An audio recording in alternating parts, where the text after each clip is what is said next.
ไปแล้วนี่บ่ได้ขี่ยู่หมุนป้าหมุนร้อนหมุนเหือไประบาดนี่มาเอาเด้อ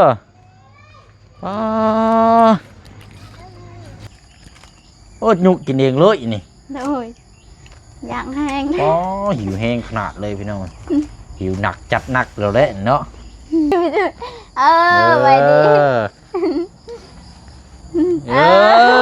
นั่นแหละโอ้เก่งไปดีลุงเอาใจลุง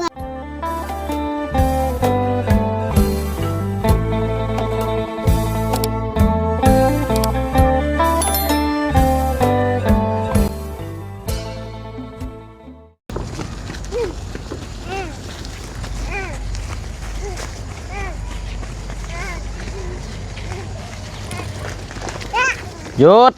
ยุดก่อนเห็ดแล้วพี่น้องเลยโห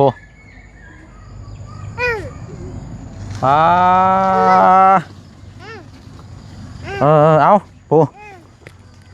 ไปแล้วนี่บ่ได้ขี่ยู่หมุนป้าหมุนร้อนหมุนเหือไประบาดนี่มาเอาเด้อ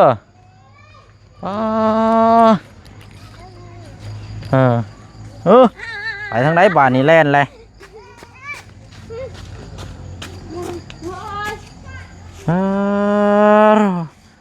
เอาอยากไปเล่นบ่น่ะ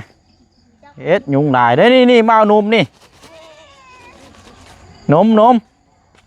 ไปยู่รถเข้าไปในก่อนเด้อ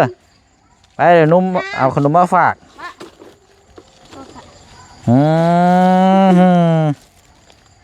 นี่ไปน้องค้างพาเราไปเข้าไปคนละไปนี่เอาตัวนี้ก่อนเอาไว้แทะตัวนี้ไปวันนี้พาเราเข้าไปคุดก่อน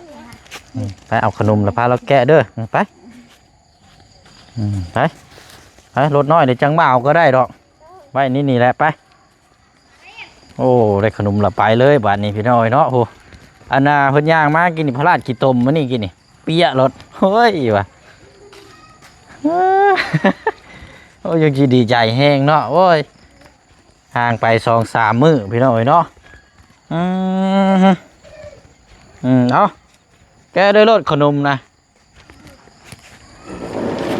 คือบ่ใต้ไฟแน่ฮะขึ้นไปใต้ไฟเลยยุงหลายฉันไปใต้ไฟจังน้อยจังสบายดีปะดุงเด้อไผอยู่หันนะไก่โอ้ไก่จักคอกแล้วพี่น้อยไปไล่ไก่ไปเฮ้ยผ่านหากามน้ำบ่นี่นะ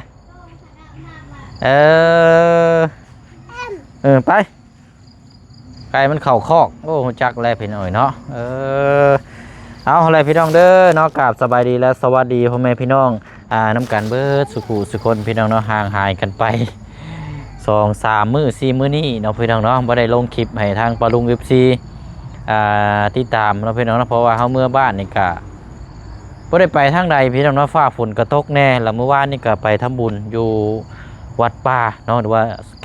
สำนักสงฆ์เนาะพี่น้องเนาะไปถวายน้ำเมื่อวานนี่ครับพี่น้องเนาะแล้วก็ได้เดินทางขึ้นมาเวียกงานนำกันอีกคือเก่าเนาะพี่น้องเนาะเมื่อนี้น่าจะค่ำนี่แหละพี่น้องเนาะเพราะว่าเขาเดินทางมานี่3 โมงเกือบ4 โมงแล้วพี่น้องฟ้าฝนตกคอยมาคอยไปมาหาแต่น้องเคสแน่เคสทางน้องป๊อปแล้วก็ทางเมน้องเอิงจะมาคำท่าอยู่ทางน้องพลักนี่แหละมื้อนี้พี่น้องเนาะซื้อขนมมาฝากพี่น้องเนาะขนมมาฝากกับนุ่มนี่แหละพี่น้องผูกกินอะไรทั้งนั้นแต่ว่ายุ่งก็อยากลายนี่จังน้อยเนาะโอ้ฝนมาอีกเลยได้นี่ไปเนาะเป็นยังไงแซ่บอยู่บ่นะแซ่บอยู่บ่เอาแซ่บแล้วก็ทูจาก่อนเลยสบายดีลุงทูจาก่อนไม่ยังมันอยากให้ยับบ่อยากให้ยับเตียงเราจะควมเนาะอยากให้ยับเตียงมาอยากให้ลุงนั่งบ่โอ้คักแบบนี้เบิ้งเฉยเบิ้งโอ้คือดีแท้บ่ ต้องเอานี่นะมาไปจังหน่อยก่อนเบิ้ง ใช่เจืองยังบ่ทันมาบ่น่ะ เราบ่มาแล้ว ไปเตะตะกร้อบ่ออกกำลังกายเนาะมาโจมมานี่เจ้าน่ะมานี่ก่อน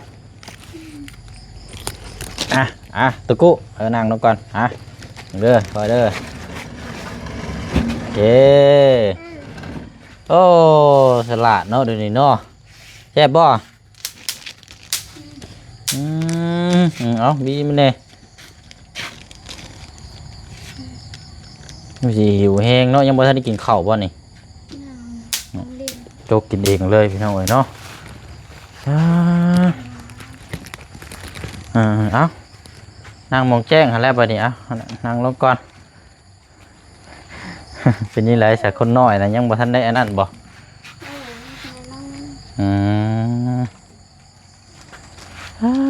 เอาฮึบอาบน้ำหรือบ่นี่นะ อาบน้ำมันลง เอาโก้ย มัน ใช้เบิ่งหาเอาอันนั้นมาอยู่ฮะมาพี่เบิ่งใช้คือยุงกัดกินนี่บ่ใช้หมูปลอมมาจักนี่บ่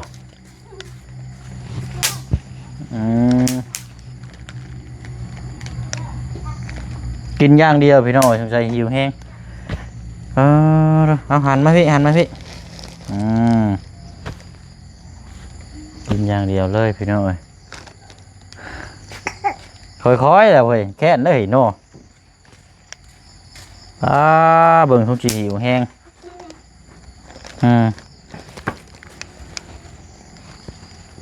บัวอย่างเดียวเลยเอานี่เอาตัวนี้น้ำนี่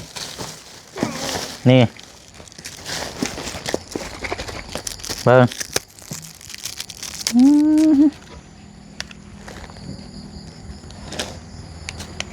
ลุงลายไปหน่อยเนาะไปเบิ่งลุงแก้ให้เบิ่ง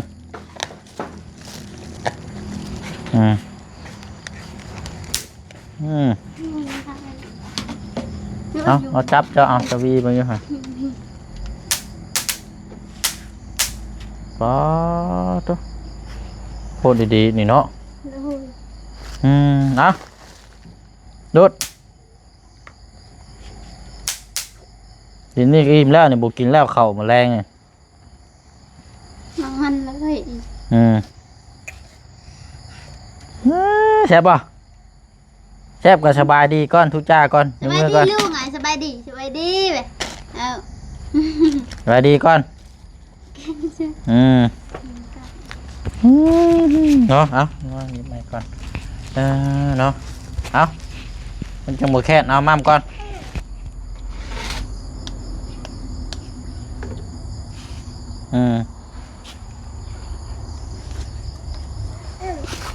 เป็นนี่ไรขี้ต้มแล้วเจ้าบ่ใส่เกือบเพราะว่าคันใส่เกือบกับเปื้อนคือเก่าเพราะว่ามันขี้ต้มมันเป็นลุมเป็นบ่อขี้ต้มเป็นลุมเป็นบ่อมันก็อย่างเงี้ยนี่คือเก่าเปื้อนดิเอาใส่น้องนั่นไปใส่น่ะ ดูน้องเสียง น้องเสียงเอาน้องเสียงมาใช่บ่อยู่ใช้เราเห็ดยังอ่ะนะเป็นข้าว อยู่หุ่นครัวหุ่นบ่เรามากับใครน่ะเอาไปเอาอยาก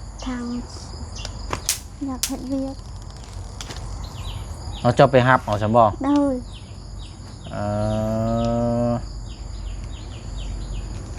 ก็ได้อันน่ะไปหับเรามาเอาลูกท้าที่ไปเชียร์หญ้าใช่บ่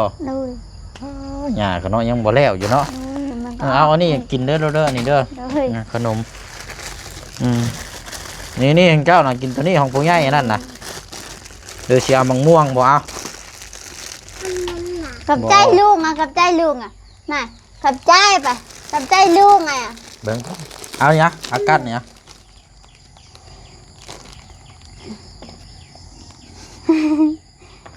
มันสิชมเดียวกัดนักและชมพลักกินมักตองแน่หันวางเลยหันเอาไว้กินเด้อกับใจเลยกับมันนี่เดี๋ยวเอา อันนี้ก็เอาไว้แล้วเอาบ่ให้เรากินมันอยากหวานๆตัวนี้กินแต่ขนมปังนี่ก็ได้เนาะอืม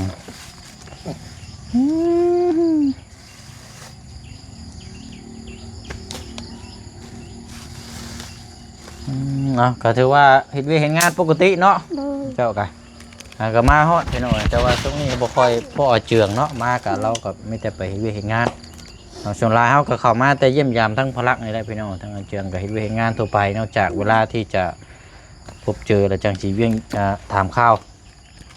โอ้ยุกินเองเลยนี่ โดยอย่างแห้ง อ๋อหิวแห้งขนาดเลยพี่น้องหิวหนักจัดหนักแล้วแหละเนาะบ่ได้เลยบ่ำเลยย่างนี่กินบ่ได้บ่อมนี่นี่ นี่มันมีใส่มันอยู่นี่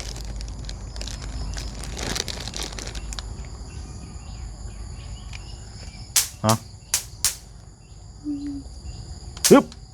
ฮึแซ่บใช่ป่ะเอาขนมปังเอาปิดไว้นี่ก่อนกินบ่ให้เหลือเลยเนาะมึงนี่ปากเขาบ่ได้อื่นลงกายัดใส่ กินข้าวแบบนี้เรากินยัดไส้เบาปากเราจนเต็มกิน แน่เห็นบ่ จนแค้นเองโทษแล้วนี่เนาะเอาค่อยก็จะไปกินแห้งปานนั้น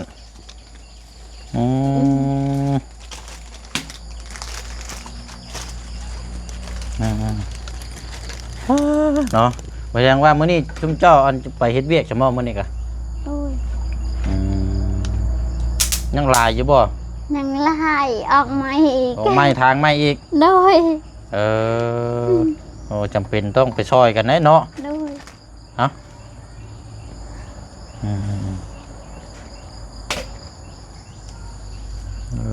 เนาะก็เลยน้องเชียงมาเอาอันนี้คือเจ้าไปฮับเอาอยู่พุ่นบ่ โดย ทั้งเวียกทั้งนั้นแล้วเบิดละบ่สาธุอะไรนะทางพ่อแม่เจ้าเวียกก็แล้วเบิดละบ่ ยังอยู่แต่เราซอยเฮา แต่ว่าซอยทั้งนี้ก่อนเนาะ โดย โอ้กินง่ายดีเนาะผู้มาขอหิว เห็นเด้อยังบ่ไปตัดอยู่ผมกันเนาะ นั่ง จังน้อยก็สิมัดจุ๊บพุ่นละจังน้อยนี่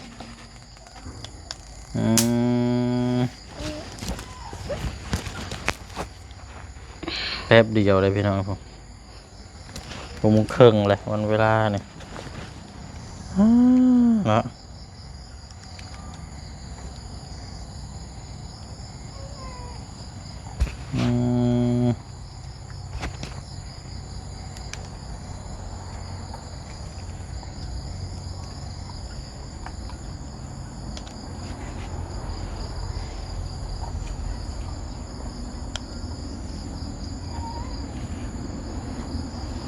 เอาดูด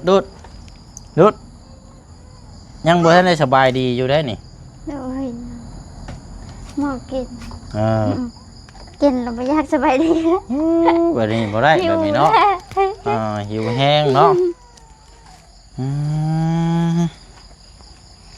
เบิ่งพี่น้องนะผู้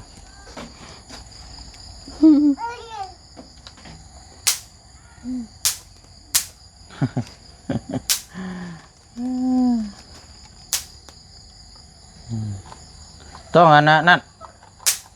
ยากันยุงมีอยู่บ่ มี เอายากันยุงมาจูดก็ได้เป็นว่าชุมเจ้านั่งอยู่นี่หึงกัน โดย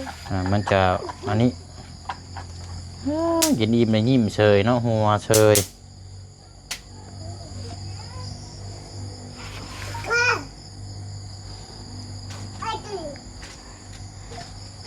ดังอาตึงđầu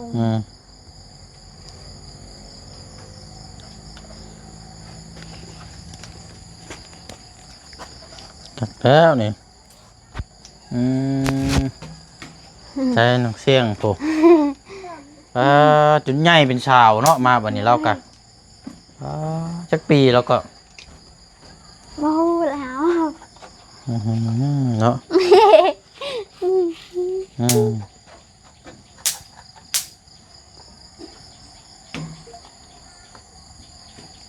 อย่ายืดจะอะไรเนี่ย อืม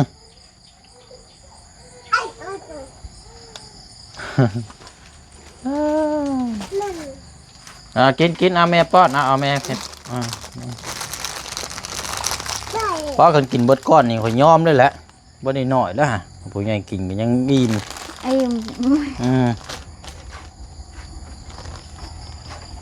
ป้อ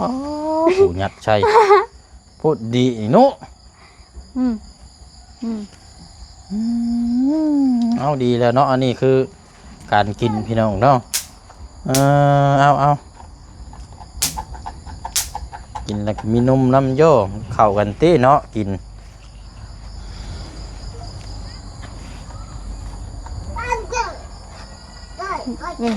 สบายดีลุงอ่ะสบายดี สบายดีก้อนนี่เร็ว ไปดีอ่ะไปดีอ่ะไปดีไปดีอ่ะไปดีไปดีลุงอ่ะอ้าวไปดีไปดี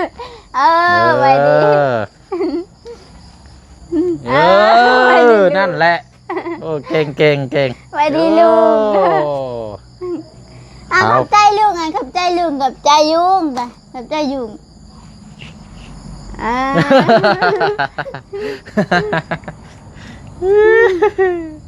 โอ้ยเนาะเริ่มแล้วพี่น้อยเริ่มหูจักดูอย่างไรโยเปลี่ยนไปเรื่อยๆนะกันชิวก็เนาะเอามาเยอะไปดีลูก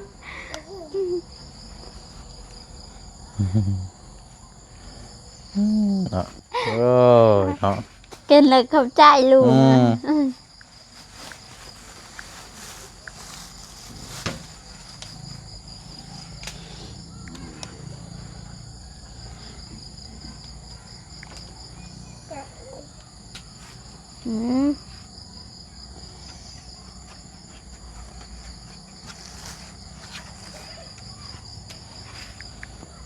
กินเบิดอยู่บ่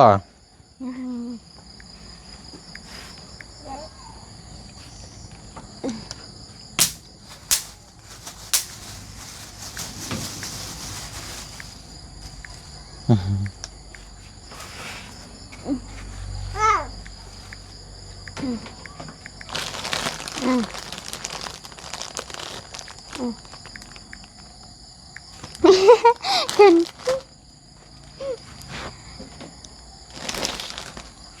กินอะไร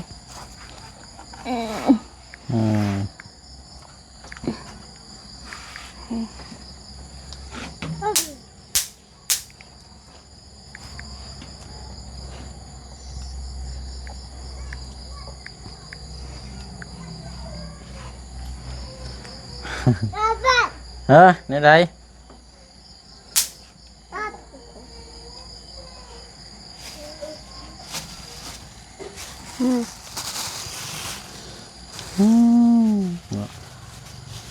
มือนี่ก็ไปอีกเนาะโอ้ยไปหมดดีแล้วเนาะกัด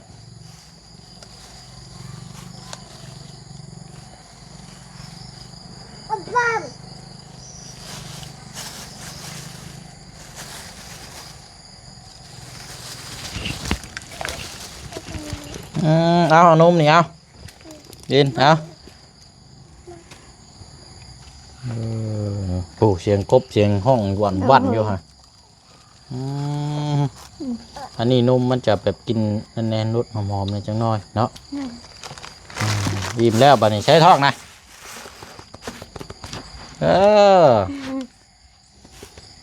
กินแบบบ่ได้อย่างเลยเนาะโอ้สิหิวแห้งเนาะ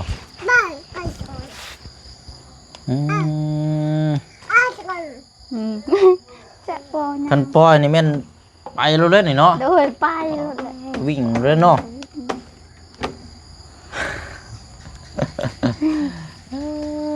เนาะวันนี้อันทางผู้เอื้อยอยู่แล้วระวังในบัดนี้เนาะต้องล็อกประตูไว้เด้อเพราะว่านึงเถื่อข้าเอาน้องบัดทางอันนี้ไปเนาะไปในบริจักอย่างเดียวได้นี่พี่น้อยไปอย่างเดียวใครอยู่โอ้มายังมากินอิ่มนะมาหักแพงกันละบัดนี้กินฮอนลุงเมื่อโดนกินอิ่มนะหักแพงข่อยบาทนี่ กินนี่รถบุบบ่ำบุบบ่ำเนาะขอบใจก่อนเลย ขอบใจลุงอ่ะขอบใจลุงโอ้คือแบบนี้นี่จะได้กินขนมด้วยโย่แบบนี้เนาะ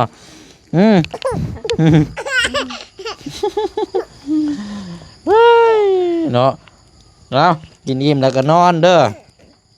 ขึ้นไปเบิ่งการ์ตูนยังเบิ่งได้อยู่ว่าโทรทัศน์กันเนาะยังอันนั้นแล้วบ่มีสัญญาณคือบ่มีสัญญาณรุดบ่โดยเพราะว่าลมเลยเนาะโดยเบิ่งบ่ได้เลยต้องอันให้กระเจ้ามาจูนไหมมันเป็นแบบนี้ลักอันนี้นะแต่อยู่เฮือนหน้านี่ยังบ่ใช่เลยถอดถิ่มเลยลมพัดมาหนึ่งสัญญาณรุดแล้วก็มันติเสียเวลามาบ่เห็นเลยไม่แต่เบิ่งในโทรศัพท์เสมอนี่เบิ่ง YouTube อันนี้ที่ชื่อเพิ่นเนาะแบบเฮาเบิ่งข่าวสารนำช่องต่อไปนี่เบิ่งบ่ได้แล้วมันลมพัดมานี่เด้นี่มันเคลื่อนย้ายนี่มันรุดได้สัญญาณนี่บ่มีจักช่องเลยช่องก็บ่มีเลยมันรุดเลยเด้มีแต่ให้กระเจ้ามาอันนี้ใหม่น้องเจ้าหั่นแหละน้องละให้น้องให้นะบอกได้เนาะโดย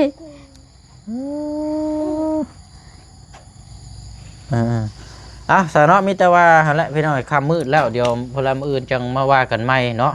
มาเยี่ยมมายามนั่นก็จะเป็นช่วงแรงๆหรือว่าจังไดก็ติดตามเบิ่งนํกันเพราะว่าทางน้องห้างก็ไปเวียกเนาะโดยกันว่าสิอยู่แต่ทางนี้น้องๆเพิ่นก็ยันเว้าหยังก็บ่นั่นแน่ทางน้องเชียงเราก็เว้าบ่ค่อยเป็นเนาะโดยอย่างยากอะไรพี่น้องเนาะเดี๋ยวนั่งดีๆก่อนบัดนี้เดี๋ยวขอบใจไหมขันอยากขนมมื้อหน้าเดี๋ยวสิซื้อมาฝากอีกสบายดีก่อนสบายดีลุงพี่มาพี่ก่อนสบายดีลุงไปใช้บาทนี่เต้นละบาทนี่ยิ้มเลยเต้นเหมือนมีความสุขอยู่ดินี่เอาเฮ็ดผูกขอบใจลุงขอบใจลุงขอบใจลุงขอบใจป้าลุงขอบใจลุง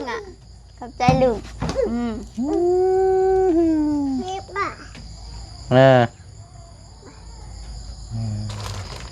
ดีแล้วพี่น้อง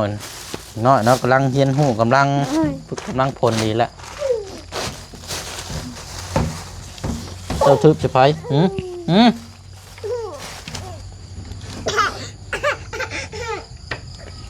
ไปอะไรเด้อน้องเด้อ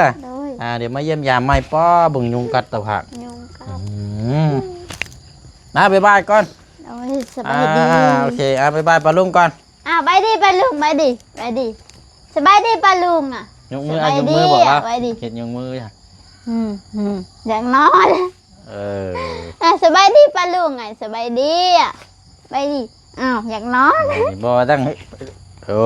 เล่นมุ้ยโอ้ยหูจักอยู่ไปดิเราจักอยู่ที่นี่เล่นมุ้ยซื่อเนาะโอเคป้าพี่น้องเนาะค่ำมืดแล้วบ๊ายบายไปเด้ออิ่มแล้วพี่น้องขนมก้อนหนึ่งเนาะป้าล่ำลาก่อนเด้อพี่น้องเด้อเนาะพบเจอกันมื้ออื่นจังว่าจังคุยเนาะว่าสิเดินทางไปทางใดกะเวลาพี่น้องเนาะแต่หลักๆเลยกับแม่นเคล็ดน้องคำดีแน่เพราะว่ามื้อนี้เข้ามาบ่ทันมันค่ำมืดแล้วพี่น้องมื้ออื่นเนาะฝากพี่น้องกดติดตามแล้วก็รอรุ่นรอชมนำกันว่าสิมีหยังมาเพิ่มเติมแน่เนาะพี่น้องเนาะบ๊ายบายเด้อเนาะบ่สุขุทุกคนเนาะสบายดี